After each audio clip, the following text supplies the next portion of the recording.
नमस्कार दोस्तों, I hope आप सब सही होंगे। पर जहाँ भी होंगे हमें तो याद रहेंगे यार। चलिए स्टार्ट करते हैं, लेकिन उससे पहले आपसे एक रिक्वेस्ट थी कि चैनल को लाइक करें, शेयर करें, सब्सक्राइब करें। आपका ही चैनल है, मेक इट लार्ज। चलिए स्टार्ट करते हैं। History behind the development of doctrine of basic structure. चलिए, क्या है history behind the development of basic structure. सबसे पहले तो एक बात है, ये ध्यान में रख लो कि बेसिक स्ट्रक्चर है क्या। बेसिक स्ट्रक्चर कुछ नहीं है। देखो, जब ना सरकार ना भारत में पूर्ण बहुमत वाली आती है तो वो थोड़ा सा ना अपना हेगमनी दिखाना चाहती है। मतलब कि क्योंकि उसके पास है आर्टिकल 368। आर्टिकल 368 अधिकार देता है पार्लियामेंट को कि आप कॉन्स्टिट्यूशन में अमेंड कर सकते हो, सिंपल सी बात। लेकिन कॉन्स्टिट्यूशन को कितना अमेंड कर सकते हो, तो इसके ऊपर बहुत सारे केसेस आए। लेकिन एक केस सबसे फॉरमोस्ट, सबसे इंपॉर्टेंट केस है केशवानंद भारती केस। केशवानंद भारती केस क्या बोलता है कि there are certain basic structures, basic features of the constitution which can't be amended by article 368। ठीक है ना, आप उसको नहीं कर सकते, सिंपल सी बात। आप बाकी सब चीज़ को कर सकते हो। चलिए स्टार्ट करते हैं, इस केस तक पहुंचते हैं। देखो ये कैसे डेवलपमेंट होती है थ्रू द वेरियस केसेस। चलो, सबसे पहले क्या होता है, फर्स्ट अमेंडमेंट एक्ट आता है 1951 के अंदर। 1951 के अंदर जो एक्ट आया ना, उसने कर्टेल कर दिया राइट टू प्रॉपर्टी। क्यों? क्योंकि गवर्नमेंट को ना लैंड एक्वायर करनी थी। किस लिए? ताकि गवर्नमेंट डेवलपमेंट कर सके। तो इसके अगेंस्ट में एक केस आता है 1951 में, शंकरी प्रसाद केस। और शंकरी प्रसाद केस में कंक्लूजन निकलता है कि आर्टिकल 368 से ना पार्लियामेंट आपके कोई भी फंडामेंटल राइट ले सकती है। एंड आर्टिकल 13 के अंदर जो लॉ की डेफिनेशन है ना, तो उसके अंदर जो कॉन्स्टिट्यूशनल अमेंडमेंट एक्ट है ना, वो लॉज नहीं होते। तो इसी कारण से कॉन्स्टिट्यूशनल अमेंडमेंट एक्ट के लाकर वो क्या कर सकती है, आपके फंडामेंटल राइट छीन सकती है। ठीक है ना। नेक्स्ट इज, फिर आती है 17th अमेंडमेंट एक्ट 1964 के अंदर। ये इंसर्ट करती है सर्टेन स्टेट एक्ट किसके अंदर, 9th शेड्यूल के अंदर। और इसके अगेंस्ट में केस आता है 1967 में, जिसको बोलते हैं गोलकनाथ केस। ठीक है ना, ये सुप्रीम कोर्ट में चलता है। ये कंक्लूड करता है कि फंडामेंटल राइट्स हैं वो इम्यूटेबल हैं भाई। पार्लियामेंट ना फंडामेंटल राइट नहीं ले सकती। और कॉन्स्टिट्यूशनल अमेंडमेंट एक्ट जो आर्टिकल 13 के अंदर है, वो क्या है, लॉज होते हैं, सिंपल सी बात। ठीक है ना। तो इसमें बोला गया कि गोलकनाथ केस में कि जो है फंडामेंटल राइट्स आर इम्यूटेबल। तो मतलब कि कॉन्स्टिट्यूशनल अमेंडमेंट एक्ट्स के अंदर आकर जो आपकी ये सरकार है, वो पूर्ण बहुमत वाली सरकार है, वो अमेंड नहीं कर सकती, आपके फंडामेंटल राइट्स को आपसे ले नहीं सकती। ठीक है ना। नेक्स्ट इज, फिर पार्लियामेंट इसका रिस्पॉन्स कैसे देखता है गोलकनाथ केस का, कि पार्लियामेंट 24th अमेंडमेंट एक्ट 1971 लागू करता है और कंक्लूड करता है कि आर्टिकल 368 के अंदर parliament can abridge any of the fundamental right. ये बोलता है कि आर्टिकल 368 का इस्तेमाल करके पार्लियामेंट कोई भी आपका फंडामेंटल राइट ले सकती है। और कॉन्स्टिट्यूशनल अमेंडमेंट एक्ट जो है ना, वो लॉ नहीं होते आर्टिकल 13 के अंदर। मतलब कि पार्लियामेंट ने ये रिएक्ट किया गोलकनाथ केस में के बाद। ठीक है ना। और इसके बाद क्या होता है कि एक केस आता है 1973 में, केशवानंद भारती केस। ये कंक्लूड क्या, इसका कंक्लूजन क्या रहा कि ये गोलकनाथ जजमेंट जो है ना, उसको क्या करता है, ओवररूल करता है, उसको खत्म कर देता है, नल एंड वॉइड कर देता है, सिंपल सी बात। और ये करता है कि ये जो 24th अमेंडमेंट एक्ट है ना, इसको अपहेल्ड करता है कि 24th अमेंडमेंट एक्ट को अपहेल्ड किया। मतलब कि ठीक है, आपने जो अमेंडमेंट किया है ना 24th, हम इसको सही मानते हैं।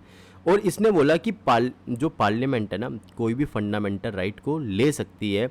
बट इसने बोला कि कुछ जो फंडामेंटल राइट्स है ना, वो बेसिक स्ट्रक्चर है, बेसिक फीचर्स को, बेसिक स्ट्रक्चर के जो फंडामेंटल राइट्स के बेसिक स्ट्रक्चर और बेसिक फीचर है ना, उनको आपको मेंटेन करना पड़ेगा। और इन्होंने ये बोला, सिंपल सी बात, ठीक ना, आर्टिकल 368 अल्टर नहीं कर सकता बेसिक स्ट्रक्चर को, सिंपल सी बात। ठीक ना, ऐसे फंडामेंटल राइट को नहीं ले सकता जो कि बेसिक स्ट्रक्चर का पार्ट है। और बेसिक स्ट्रक्चर क्या है कि हियरिंग बाय हियरिंग, मतलब कि कोर्ट के जो डिसीजंस आएंगे उसके ऊपर वो क्या होगा, मतलब कि डिपेंड किया जाएगा, सिंपल सी बात, कि बेसिक स्ट्रक्चर क्या है। ठीक है ना। तो इसके अंदर 1973 में बेसिक स्ट्रक्चर की डॉक्ट्राइन आ गई। ठीक है ना। इसके बाद क्या हुआ कि 1975 के अंदर 39th अमेंडमेंट एक्ट आया। और इसमें यह बोला गया कि पीएम एंड जो स्पीकर है ना, वो क्या है कि कोर्ट के जुडिक्शन से बाहर हो जाते हैं, सिंपल सी बात। अगर इनके इलेक्शन में कोई भी डिस्प्यूट आ जाता है तो ये कोर्ट के जुडिक्शन के बाहर होते हैं। लेकिन 1975 में क्या आता है, इसी के संदर्भ में इंदिरा नेहरू गांधी केस आता है।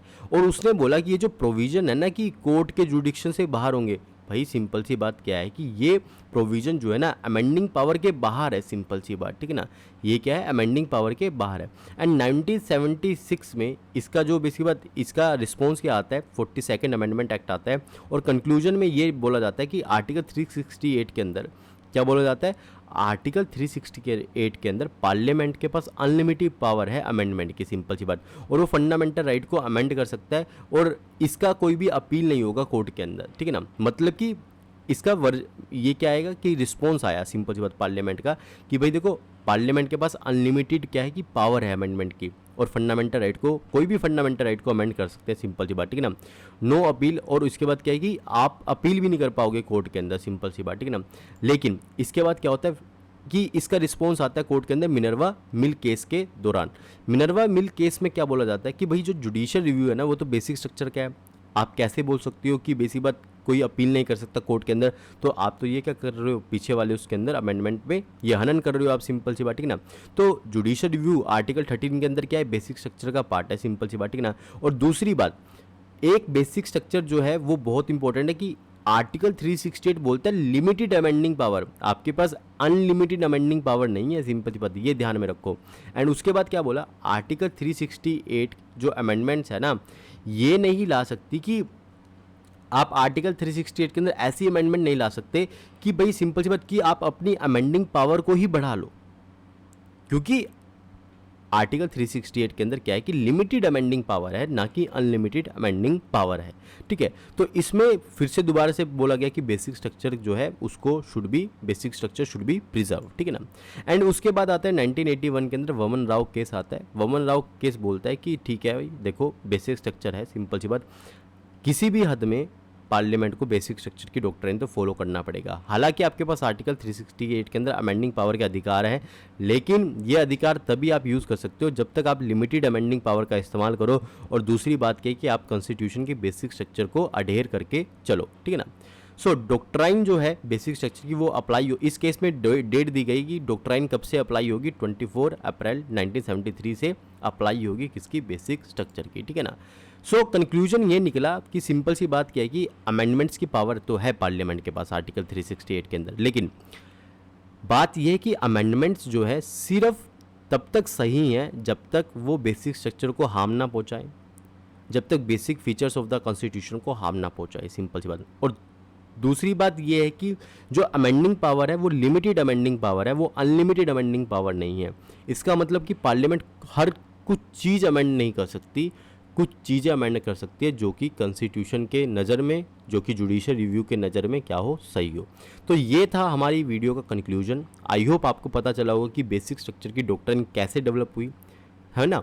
सबसे पहले जो है कौन सा केस है, शंकरी प्रसाद केस है, और आखिरी में वमन राव केस भी यही बोल कर गया कि there is a basic structure doctrine, ठीक है ना। तो आपको पता चला होगा कि पार्लियामेंट हर कोई चीज़ अमेंड नहीं कर सकती, उसके ऊपर भी क्या है कि एक लिमिटेशन है। तो ये था हमारी वीडियो का एंड।